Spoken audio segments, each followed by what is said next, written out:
તો મિત્રો આપણે મહીસાગર માતાજીનું જે જળ છે એ માથે ચડાવી દીધું છે અને હવે પાછા આપણે ઉપર જઈએ છીએ અને આજના બ્લોગમાં મારે એ જ બતાવવું છે કે આ મંદિર છે એ કેટલું જૂનું છે. તો આ મંદિરનો ઇતિહાસ આપણે ગણીએ તો આને એક તો કુકડિયા ગઢ કહેવામાં આવે છે.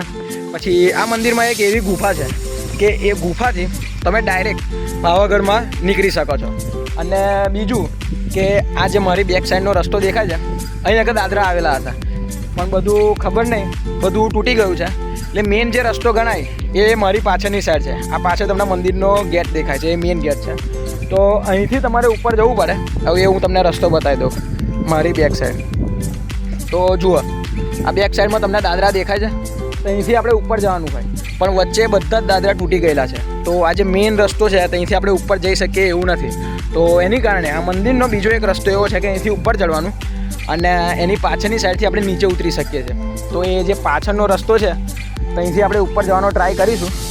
તો એ આટલામાં જ કંઈક છે. પહેલાં તો અમારે શોધવો પડશે એ રસ્તો કે બેક સાઈડનો જે રસ્તો છે એ કઈ બાજુમાં આવેલો છે, બરાબર.